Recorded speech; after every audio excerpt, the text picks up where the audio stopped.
Hey everyone, and welcome to this deep dive. Today we're cracking open Awaken the Giant Within by Tony Robbins. Oh, Tony Robbins. This is going to be fun. It is. It's a classic for a reason, and I know a lot of you are looking to kind of unlock your potential. So we're going to explore how decisions, values, and having a vision for the future all play into that. One thing that always strikes me about Robbins is how he flips the script on circumstances. He's Mhm. all about, like, we have the power to choose man. Yeah, he's not saying that things don't happen to us, but it's more about how we choose to react and what we do next. And one of the best examples of that is the story he tells about Mahatma Gandhi. Oh, yeah, Gandhi deciding to liberate India from British rule when it seemed impossible. Like, talk about a bold move. Right. It wasn't like he had a step-by-step plan from day one, Yeah. but that commitment to his vision, that was the driving force. And that's what's so powerful. It's like, if you have a strong enough why, the how will work itself out. Exactly. It makes you think about those moments in your own life where like a single decision just changed everything. Maybe not on the Gandhi level, Mm. but we've all had those turning points. Totally. Mm. And thinking about choices, Robbins also talks about Ed Roberts, who was facing serious physical challenges and still chose to become a huge advocate for people with disabilities. I mean, that's inspiring.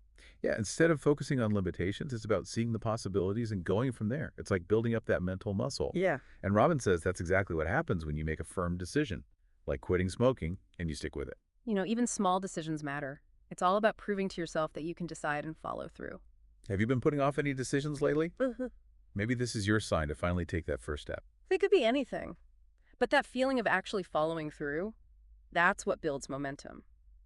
Now, another core idea that Robbins digs into is how much our lives are shaped by pleasure and pain, like the classic carrot and stick. Yeah, and he applies this to everything. Personal Well, stuff, sure, mm. but also global politics, marketing, you name it. I mean, the arms race between the US and the Soviet Union, that's a prime example on a grand scale. The fear of total destruction that was the ultimate pain, driving both sides to build up these insane arsenals. Wow, yeah. It's a pretty clear illustration. Mm. And think about how companies use the same principle. Like when Pepsi got Michael Jackson at the peak of his fame to endorse their products. Oh, yeah. Pure association with positive emotion. Like, they wanted to tap into that Michael Jackson magic and make people feel good about their brand. Makes sense. And companies do this with their own employees too. Yeah. Bonuses raises that employee of the month parking spot. It's all about incentives. It is, but Robbins also cautions about relying too much on just financial incentives. Yeah, it's true. Money can motivate, for sure, Yeah. but it doesn't always create genuine engagement, does it? Like you can give someone a bigger paycheck, but you can't force them to love what they do. Exactly. There needs to be something deeper, some sense of purpose that goes beyond just the money. Absolutely. Speaking of deeper meaning, let's talk about values and beliefs. This is where Robbins introduces the idea of a belief system. Right, it's that set of values that guides our actions. And to really highlight how powerful this can be, he tells the story of Sam Laboud. This guy risked his life to expose illegal whaling. Wow, all because of his strong beliefs about protecting whales. That's incredible. It is, and it shows how having a clear set of values can fuel you to take action even in the face of danger. And understanding our own values, that's powerful too. Yeah. It gives us that sense of direction in life. It helps us make choices that are aligned with what truly matters. What are some of the values that are most important to you? And how do they influence the choices you make every day? Ooh, that's a good one. Yeah? Robbins even suggests writing down your top values and ranking them, just to really help you understand what drives you at your core. I like that. It's like taking inventory of your inner compass. Yeah. Now, Robbins also brings up this concept of references, which are basically the experiences that shape our beliefs and values. Yeah, like he tells the story about a guy who found a lost bag with $35,000 cash in it, and he returned it, no questions asked. Clearly, some past experiences shaped that strong moral compass. It makes you think about your own life, doesn't it? What are those key experiences that have influenced your own beliefs, for better or worse? It's like tracing back the roots of your beliefs. Really fascinating to see those connections. It is. Now let's talk about Robbins' big idea of creating a compelling future. This is all about setting goals and visualizing the life you want. He uses the example of O.J. Simpson, who, as a kid, had this dream of breaking all of Jim Brown's football records. Talk about setting ambitious goals. And Robbins says that focusing on a future you're excited about, that's what motivates you to take action and overcome those challenges. And it's not just about any goal. It's about finding goals that truly light you up. Goals that are aligned with your values, so that you're creating a future you actually want to work towards. And Robbins has a really interesting system for this. He suggests regularly evaluating different areas of your life, like your physical health, relationships, career, and giving yourself a score in each area. It's like creating a roadmap for personal growth.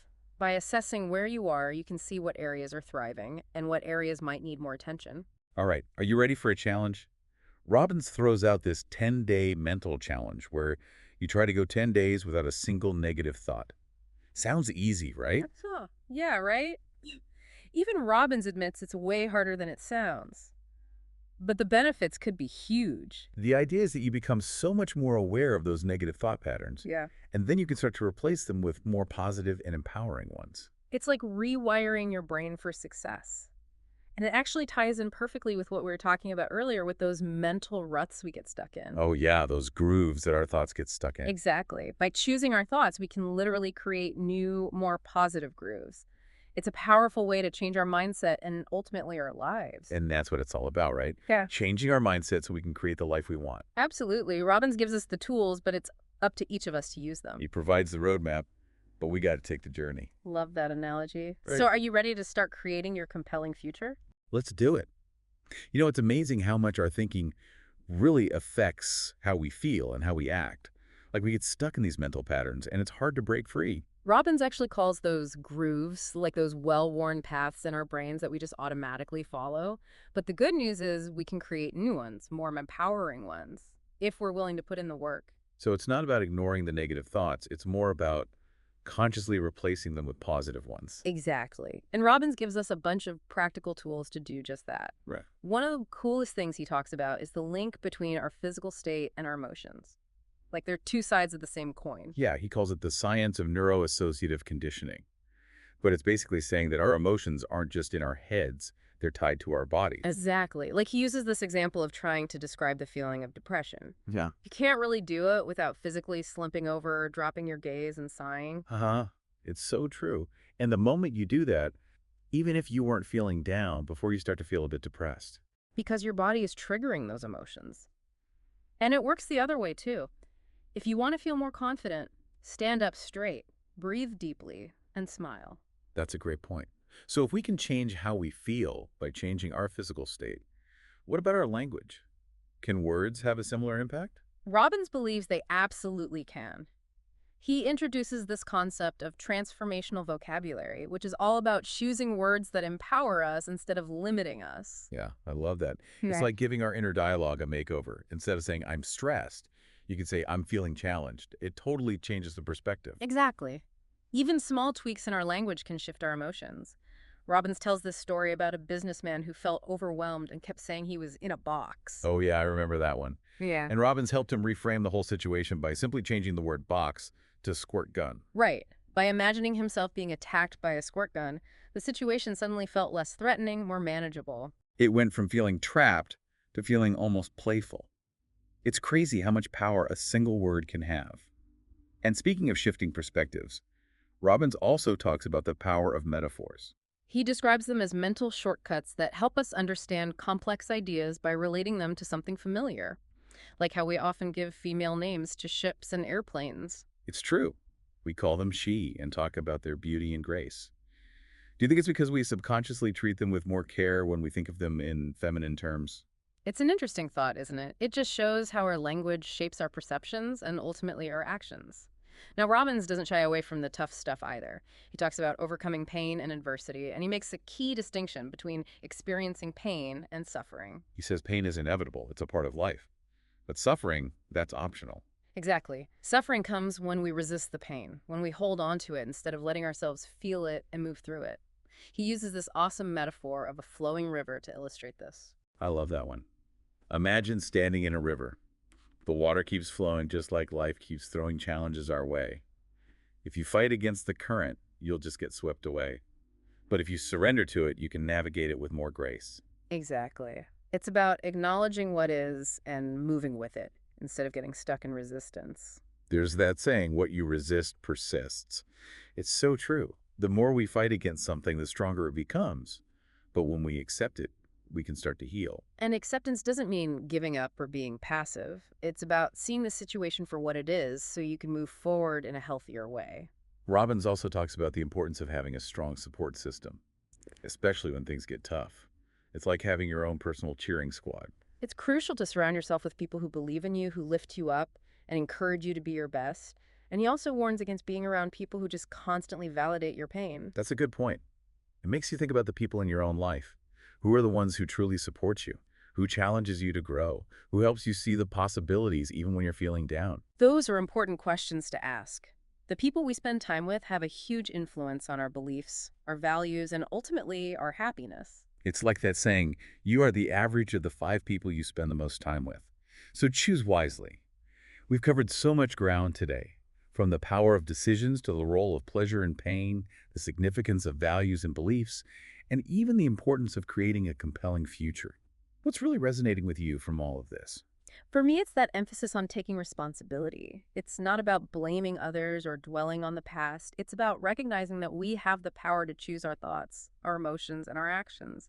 We have the power to create the life we want. It all comes back to that core message of empowerment, doesn't it? Yeah. Robbins gives us the tools, but it's up to each of us to use them. He provides the roadmap, but we have to choose to take the journey. It really is about taking control, right? Like, we get to decide where we want to go. It's easy to blame everything else when things are tough.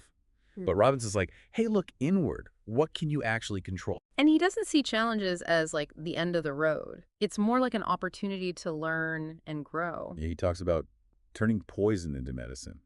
It's like taking those tough experiences and being like, okay, what did I learn here? How can this make me stronger? Instead of just focusing on the bad stuff, it's about reframing it and finding the good that can come from it. The obstacle is the path. Sometimes those roadblocks actually lead us to something amazing. It's like that time I totally bombed a presentation at work. Ugh. I just wanted to hide. But instead, I used it as a way to get better at public speaking.